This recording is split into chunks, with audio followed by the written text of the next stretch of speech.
오늘 우리에게 주신 하나님의 말씀은 사무엘하 14장입니다. 구약성경 485면입니다. 스루야의 아들 요압이 왕의 마음이 압살롬에게로 향하는 줄 알고 드고아의 사람을 보내 거기서 지혜로운 여인 하나를 데려다가 그에게 이르되, 청하건대 너는 상주가 된 것처럼 상복을 입고 기름을 바르지 말고 죽은 사람을 위하여 오래 슬퍼하는 여인같이 하고 왕께 들어가서 그에게 이러이러하게 말하라 하고 요압이 그의 입에 할 말을 넣어주니라. 드고아 여인이 왕께 아를 때 얼굴을 땅에 대고 엎드려 이르되, 왕이여 도우소서. 무슨 일이냐? 나는 진정으로 과부니이다. 남편은 죽고 이 여종에게 아들 둘이 있더니 그들이 들에서 싸우나 그들을 말리는 사람이 아무도 없으므로 한 아이가 다른 아이를 쳐 죽인지라. 온 족속이 일어나서 당신의 여종 나를 핍박하여 말하기를 그의 동생을 쳐 죽인 자를 내놓으라. 우리가 그의 동생 죽인 죄를 갚아 그를 죽여 상속자 될 것까지 끊겠노라 하오니, 그러한즉 그들이 내게 남아있는 숫불을 꺼서 내 남편의 이름과 씨를 세상에 남겨두지 아니하겠나이다. 내 집으로 가라. 내가 너를 위하여 명령을 내리리라. 내 주 왕이여, 그 죄는 나와 내 아버지의 집으로 돌릴 것이니 왕과 왕위는 허물이 없으리이다.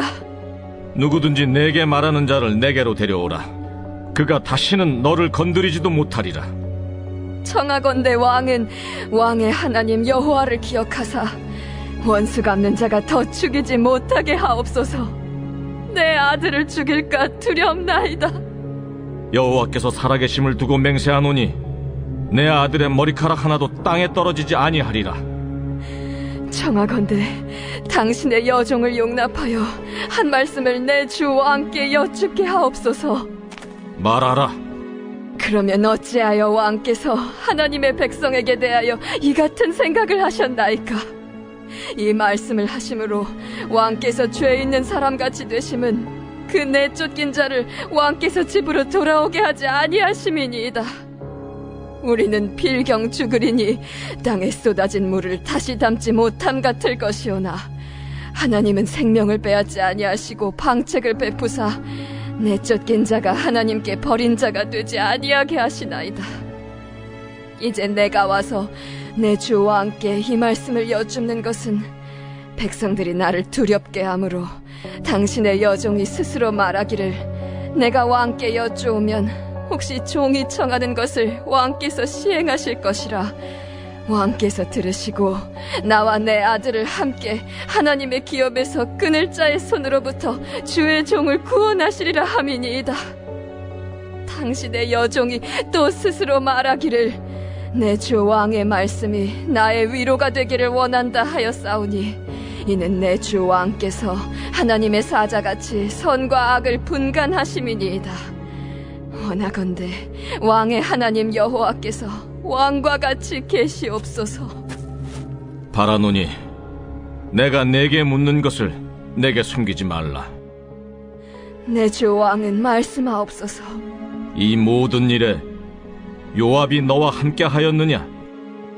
내 주 왕의 살아계심을 두고 맹세하옵나니 내 주 왕의 말씀을 좌로나 우로나 옮길 자가 없으리이다. 왕의 종 요압이 내게 명령하였고 그가 이 모든 말을 왕의 여종의 입에 넣어주었사오니, 이는 왕의 종 요압이 이 일의 형편을 바꾸려 하여 이렇게 함이니이다. 내 주 왕의 지혜는 하나님의 사자의 지혜와 같아서 땅에 있는 일을 다 아시나이다. 왕이 요압에게 이르되, 내가 이 일을 허락하였으니 가서 청년 압살롬을 데려오라 하니라. 요압이 땅에 엎드려 절하고 왕을 위하여 복을 빌고 요압이 이르되, 내 주 왕이여, 종의 구함을 왕이 허락하시니 종이 왕 앞에서 은혜 입은 줄을 오늘 아나이다. 요압이 일어나 그술로 가서 압살롬을 데리고 예루살렘으로 오니 왕이 이르되, 그를 그의 집으로 물러가게 하여 내 얼굴을 볼 수 없게 하라. 압살롬이 자기 집으로 돌아가고 왕의 얼굴을 보지 못하니라. 온 이스라엘 가운데에서 압살롬같이 아름다움으로 크게 칭찬받는 자가 없었으니 그는 발바닥부터 정수리까지 흠이 없음이라.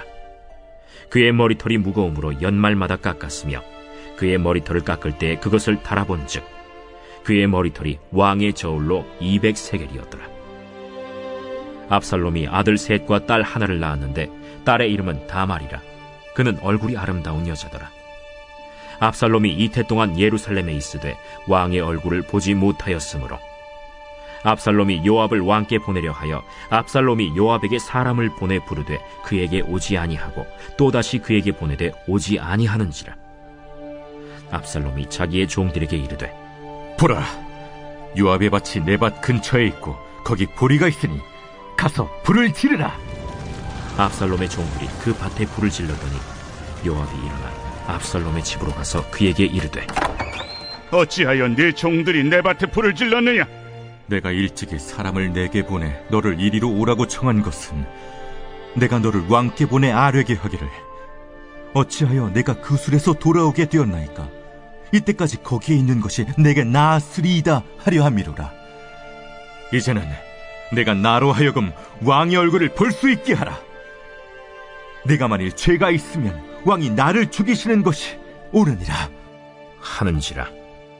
요압이 왕께 나아가서 그에게 아뢰매 왕이 압살롬을 부르니 그가 왕께 나아가 그 앞에서 얼굴을 땅에 대어 그에게 절하매 왕이 압살롬과 입을 맞추니라. 모두 이 새벽에 하나님의 은혜 가운데 거하시는 복된 한날 되시기를 바랍니다.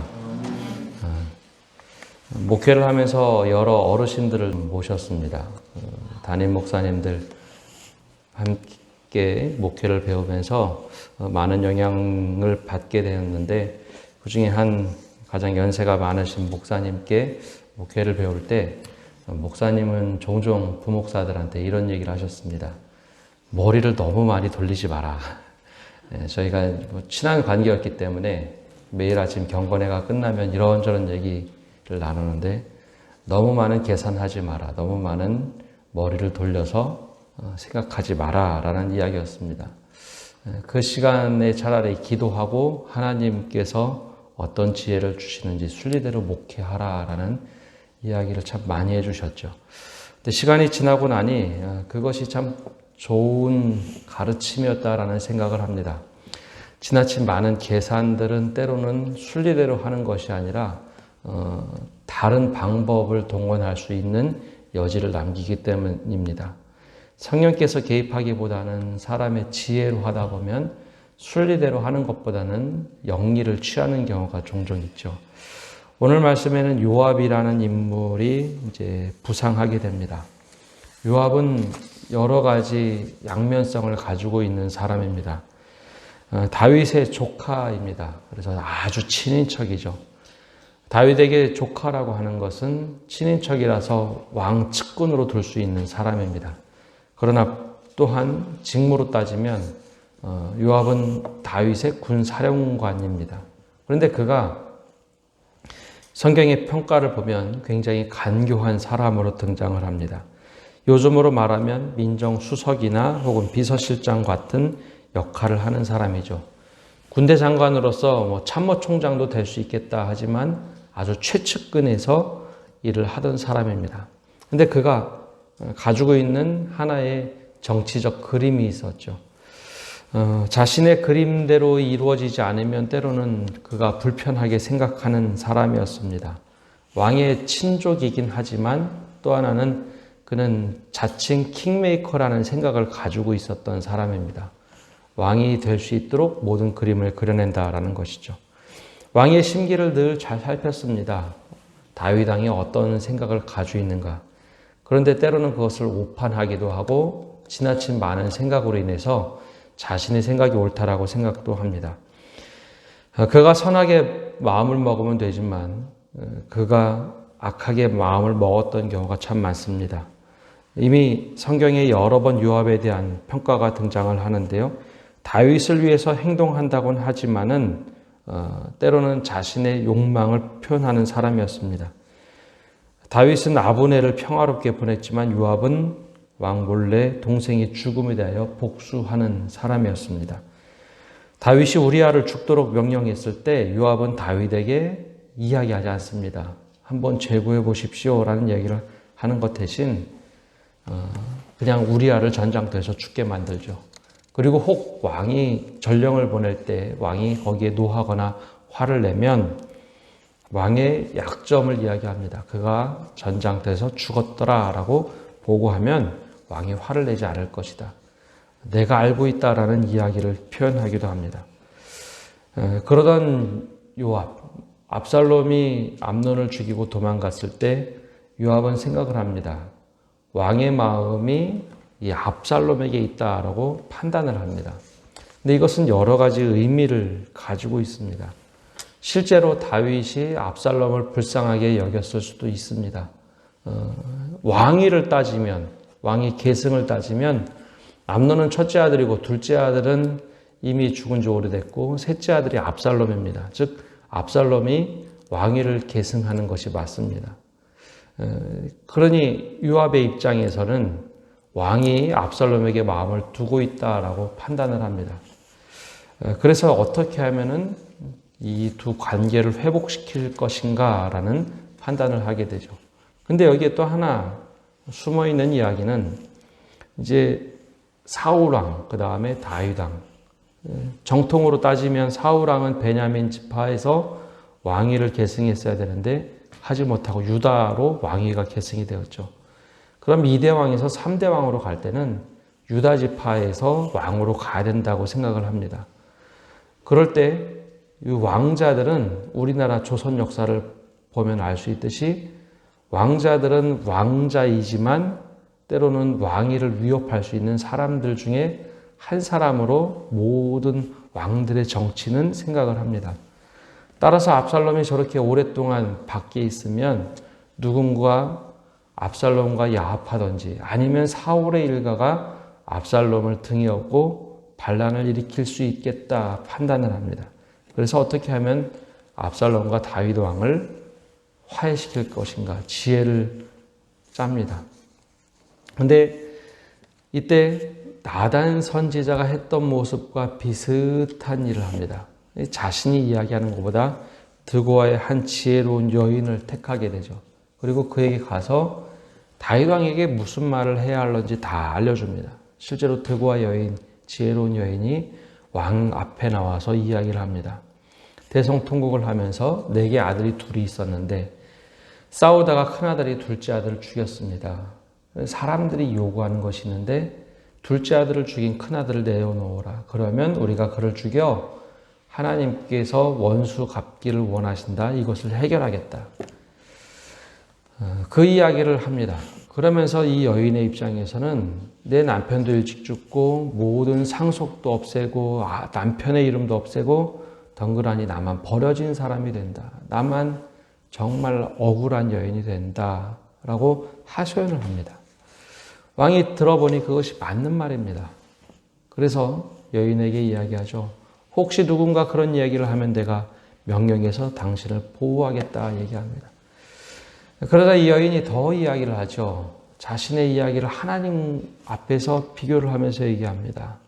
이런 일들이 가하지 않습니까? 하나님은 생명을 살리는 분이지 죽이려 하는 분 아닙니까? 라면서 하소연을 계속해서 하죠.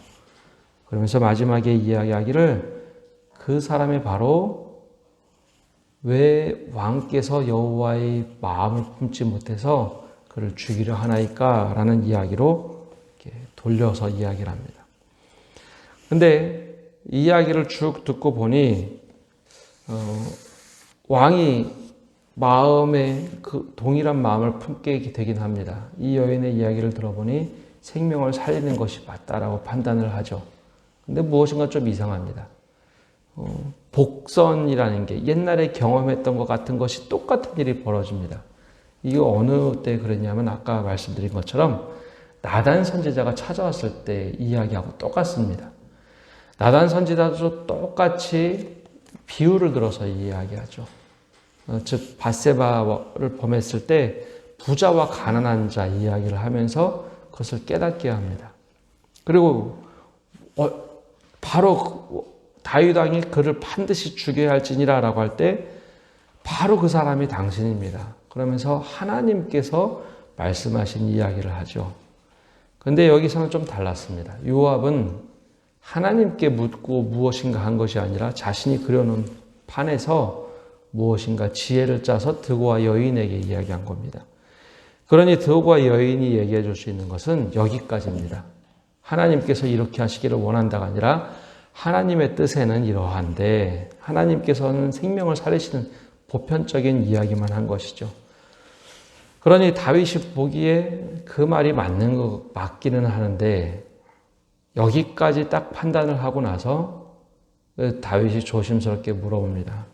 내가 너에게 물어볼 텐데 너는 솔직하게 이야기하라.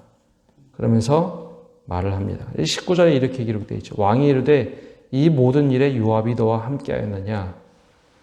그러자 여인이 대답할 때 내 주 왕의 살아계심을 두고 맹세하옵나니 내 주 왕의 말씀을 좌로나 우로나 옮길 자가 없으리다. 왕의 종 요압이 내게 명령하였고 그가 이 모든 말을 왕의 여종의 입에 넣어 주었사오니 이는 왕의 종 요압이 이 일의 형편을 바꾸려 하여 이렇게 함이니이다. 내 주 왕의 지혜는 하나님의 사자의 지혜와 같아서 땅에 있는 일을 다 아시나이다 하니라. 이 여인도 정말 깜짝 놀란 겁니다. 왕이 꿰뚫어보고 있었다는 것이죠. 여기서 잘못하면 왕에게 미움을 사서 죽임을 당할 수도 있습니다. 그래서 그가 솔직하게 이야기합니다. 그러나 이 여인이 중간에 껴있는 것이죠. 말 잘못하면 요압도 죽고 자기도 죽는다는 것을 압니다. 그래서 요압이 왕의 형편을 해결하기 위해서 이렇게 이야기했다. 선한 뜻이었다라는 이야기를 그 상황에서 지혜롭게 합니다. 그래서 왕이 이야기를 듣고 그 다음에 갑자기 이야기가 끝나고 압살롬을 불러서 요압을 불러서 청년 압살롬을 데려오라라고 얘기합니다. 근데 여기부터 이제 문제가 하나 생기는데 요압을 통해서 압살롬을 데려오는 과정 속에서 요압은 압살롬에게 다른 별반 이야기를 하지 않습니다. 왕이 용서를 해줬다거나 그런 이야기를 하지 않고 압살롬을 데려오게 되죠. 근데 왕의 마음은 여전히 풀리지가 않았습니다. 원래 첫째 아들 암논을 사랑했고 그에게 왕위 계승을 하고자 했지만 압살롬이 모든 그 암논과 일척을 죽였기 때문에 일가를 죽였기 때문에 용서할 수 있는 마음이 여지가 없었습니다. 그러니 불러다 놓고 요압이 이야기했던 짜놓은 판은 이해는 하나 압살롬을 아직 용서할 수 없기에 내 얼굴을 보지 못하게 하라. 고향에 가 있도록 해라 라고 하면서 2년 동안 보지 않죠. 그러자 압살롬이 왕께 용서를 구한 것 그런 것 전혀 없이 그냥 고향에만 가 있습니다. 그러자 2년 동안 가 있으면서 오히려 또 자신 안에 분노가 일어나죠. 그래서 요압을 만나서 왕을 만나고자 하는데 요압이 만나주질 않습니다. 그러자 이 잔혹성이 또 드러나죠. 요압이 있는 곳에 불을 질러서 요압이 달려오게 합니다. 그때 뭐라고 얘기하냐면 만일 내가 죄가 있거든 왕이 나를 죽이는 것이 가하다, 옳다라고 얘기합니다. 무슨 얘기일까요? 요압은 아버지에게 용서를 구할 마음이 없다는 겁니다. 이 요압에게 부탁을 해서 왕을 만나게 합니다. 그래서 마치 화해가 된 것처럼 보여지지만 이때부터 압살롬은 다른 생각을 품게 됩니다. 요압이 참 지혜롭게 한 것 같은데 나단 선지자와 크게 다른 것은 만나게 하는 것까지였습니다. 자신이 생각해 놓은 지혜대로 이걸 이렇게 하면 되겠다. 하나님의 지혜보다는 자신의 지혜로 모든 판을 만들죠. 그 후에 요압이 다윗의 편에 있다가 왕자 한 명 아도니아 편에 들었다가 큰 낭패를 보게 되는 역사를 낳게 됩니다. 그러니까 요압의 생각에는 이 판이 옳다라고 생각하면 그것을 밀어붙이던 사람이었죠. 이것이 요압에겐 큰 패착이었습니다. 오늘 말씀을 보면 우리가 과연 어떤 지혜를 가지고 살 것인가? 내가 계산하고 또 계산해서 만들어낸 것을 가지고 살 것인가? 아니면 하나님의 지혜를 구할 것인가? 이 경계선이 참 어렵습니다. 사실 하나님께서 분명하게 말씀해 주시면 그 뜻을 따르면 좋겠는데 이것 따르는 것이 참 어렵습니다. 이게 내 지혜인지 하나님의 지혜인지. 그러기에 우리가 하나님의 음성을 듣고 그것을 따를 수 있는 그 하나님의 음성을 들을 수 있는 지혜가 있어야 합니다. 내가 순리를 바꾸지 않는 것, 내 뜻대로 하지 않고 하나님이 무엇을 원하시는가, 이것을 듣고 살아가는 것, 이것이 오늘 우리 그리스도인의 자세가 되어야 합니다. 오늘 우리는 어떤 음성을 듣고 어떤 지혜를 가지고 살아갑니까? 오늘 우리가 기도하면서 우리가 하나님의 지혜를 갖게 하옵소서, 또 하나님의 순리대로 사는 우리가 되게 하옵소서. 우리 기도하시며 한날을 살아가는 성도 여러분 되시기를 바랍니다. 기도하겠습니다. 하나님, 오늘 요압과 다윗의 모습에서 하나님의 뜻이 무엇인지 밝히 경험할 수 있고 깨닫는 우리가 되게 하여 주옵소서. 요압이 지혜가 많고 참 머리도 좋았습니다. 그러나 자신의 욕망을 이루기 위한 하나의 모습 속에 순리보다는 자신의 생각대로 행하는 이 모습을 보게 됩니다. 행여나 우리 모습 가운데 이러한 모습은 없는지 우리 자신을 돌아보게 하여 주시고 하나님의 뜻을 잘 분별하며 살아가는 저희가 되게 하여 주옵소서. 하나님, 이제 항존직 선거가 있습니다. 주님께서 하나님 우리에게 하나님의 선한 지혜를 주시고 요압과 같은 자신의 생각이 아니라 하나님의 뜻을 잘 분별하여 하나님의 일꾼을 온전히 세워갈 수 있는 저희가 되게 하여 주옵소서. 그리하여 하나님의 뜻을 온전히 분별하고 하나님의 뜻대로 일꾼을 세워가는 우리 교회, 또 더욱 하나님이 기뻐하시는 교회 될 수 있도록 축복하여 주옵소서. 코로나19로 인하여 많은 것이 힘들어졌습니다. 주님, 이 땅을 불쌍히 여겨주시고 하나님의 뜻으로 회복시켜 주옵소서. 이 모든 말씀 예수님의 이름으로 기도합니다. 아멘.